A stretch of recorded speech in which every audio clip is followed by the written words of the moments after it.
মোহাম্মদ নিশাত তাসনিম। আমার বিদ্যালয়ের নাম বর্ণমালা একাডেমি। আমি প্রথম শ্রেণীতে পড়ি। আমার রোল 2। আমি একটি কবিতা পরিবেশন করব। বাবা তো বাবাই হন, গরিব কিংবা ধনী, বটবৃক্ষের মতো আগলে রেখে পড়তে থাকেন যিনি। এখন আমার নিবেদন কবি দেবীন্দ্রনাথ চ্যাটার্জির লেখা বাবার সংজ্ঞা। তোমার কাছে তোমার বাবা হয়তো রাজা আর রাজা। আমার বাবা খুব সাধারণ, রোজ খেটে খাওয়া প্রজা। তোমার জন্য তোমার বাবা চাঁদ পেরিয়ে পারে। আমার বাবা তো হত দরিদ্র, খালি হাতে ঘরে ফেরে। তোমাদের বাবা খুব ফিটফাট, গায়ে স্যুট হাতে ঘড়ি। জানো তো আমার বাবাটা ভীষণ অগোছালো, মুখ ভরা পাকা দাড়ি। তোমাদের হাতে নুন পড়ে গেল, বাবা খায় যেতে বাটি। আমি তো দারুণ রান্না করি, তবু বাবা বলে মোটামুটি। তোমাদের জন্মদিনে বাবা দামি উপহার দেয়।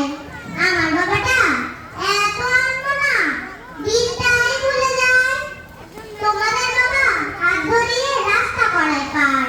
আমার বাবা নিজেই পারেন না, আমি হাত ধরি তার। তোমাদের বাবা তোমাদের হাতে খরচের টাকা দেয়।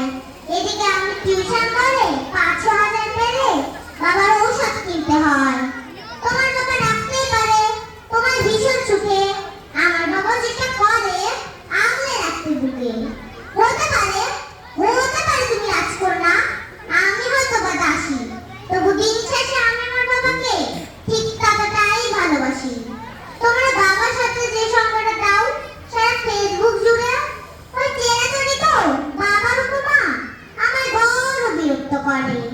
আমার বাবা তোমাদের করা ব্যাখ্যার মতো নয়, তাই ওগুলো দেখলে নিজের উপরে বড় অভিমান হয়। তোমাদের বাবা নিজে না খেয়ে তোমাদের মুখে ধরে। এদিকে আমার জন্য তুলে রাখা লিচু বাবা খেয়ে নেয় চুরি করে। বোঝেই না উনি অত শত কথা, কত সরল জানো। তাই তো এমন জটিল সমাজে ভীষণ বেমানানো। শাসন যদিও করে না তেমন, তবে হ্যাঁ খুব খুব ধরে। অথচ বন্ধু মহলে আমারই পিছনে আমারই তারিফ করে। আমি নিজেও অনেকে বকাঝকা করি, ভুল করলে আকস্মাত। আবার কেউ ওনার দিকে আঙুল তুললে ভাঙতে পারি সে হাত। বাবা পরীক্ষার আগে সংশয়ে বলে, হ্যাঁ রে পাস করবি তো বল। রেজাল্ট বেরোলে ভালো ফল হলে তার দু চোখেই জল। কিছুই করি না তবু আমার সারা দিন ধরে বকে।